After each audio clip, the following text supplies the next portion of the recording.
জয় মা লক্ষ্মী, জয় শ্রীনারায়ণ। নমস্কার বন্ধুরা।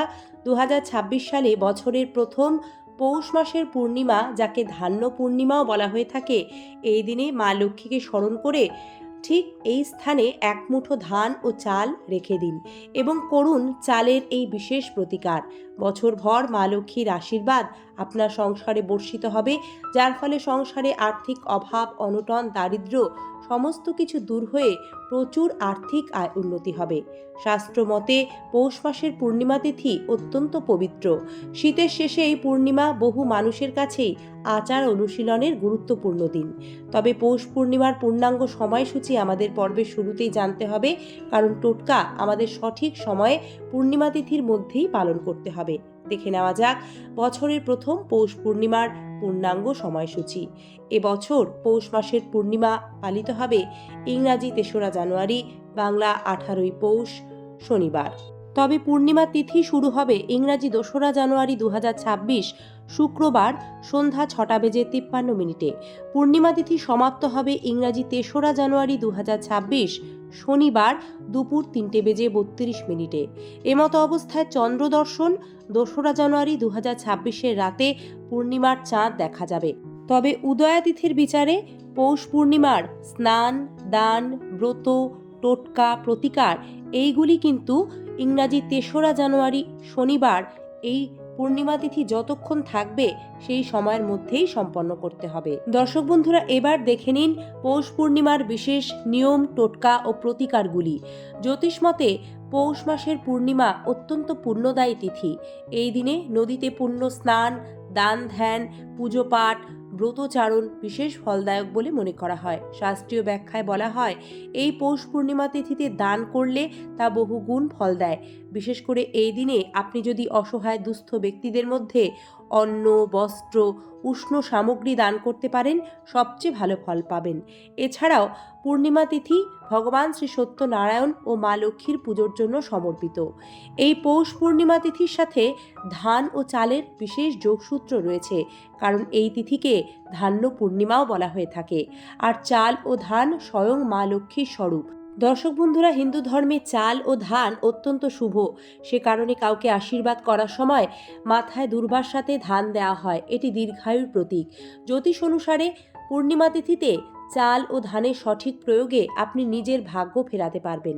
হিন্দু ধর্ম অনুসারে চাল অত্যন্ত শুভ বলে যে কোনো পুজোর মাঙ্গলিক কাজে চাল ব্যবহার করা হয় এবং যে কোনো পুজোই কিন্তু অক্ষত অর্থাৎ অখণ্ড আতপ চাল ছাড়া অসম্পূর্ণ।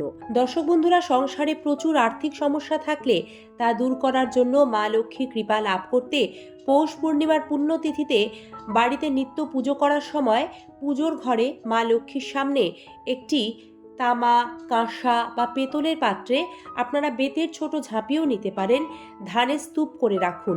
সেই ধানের স্তূপে রাখবেন একটি ১ টাকার কয়েন, মা লক্ষ্মীর অতি প্রিয় কয়েকটি লক্ষ্মী কড়ি, একটি শুকনো হলুদের গাঁট, সম্ভব হলে কয়েকটি হরিতকি। এতে ঘরে খাবার ও অর্থের অভাব হবে না। নিয়মিত পৌষ পূর্ণিমায় এই ধানের স্তূপ প্রতিষ্ঠা করে পুজোর ঘরে নিত্য নিয়মিত পুজো করুন। মা লক্ষ্মীকে স্মরণ করে ঘরের আর্থিক আয় উন্নতি কামনা প্রার্থনা করুন। দেখবেন সংসারের দারিদ্র্য যেমন দূর হবে, তেমনি পরিবারের সদস্যদের আর্থিক ভাগ্যে প্রচুর উন্নতি আসবে। তবে এক্ষেত্রে একটি ছোট্ট বিষয় খেয়াল রাখবেন। জ্যোতিষ ও বাস্তুশাস্ত্র মতে মা লক্ষ্মী সম্পর্কিত যে কোনো নিয়ম ও প্রতিকারের ক্ষেত্রে স্টিলের বাসন ব্যবহার করতে নিষেধ করা হয়। বলা হয় এতে মা লক্ষ্মী রুষ্ট হন। তাই চেষ্টা করবেন ধানের যে স্তূপ আপনারা করে রাখবেন সেটি কিন্তু কোনো স্টিলের পাত্র ব্যবহার করে না রাখতে। এতে কিন্তু হিতের বিপরীত ফল হতে পারে। পূর্ণিমা তিথিতে সকালে ঘুম থেকে উঠে স্নান সেরে একটি পরিষ্কার লাল রেশমি কাপড়ে ২১ দানা চাল বেঁধে মা লক্ষ্মীর পুজো করুন। খেয়াল রাখবেন এই যে ২১টি দানা চাল নেবেন সেটি কিন্তু অখণ্ড হতে হবে, অর্থাৎ একটিও চাল যাতে ভাঙা না হয়, এবং আতপ চাল নেবেন।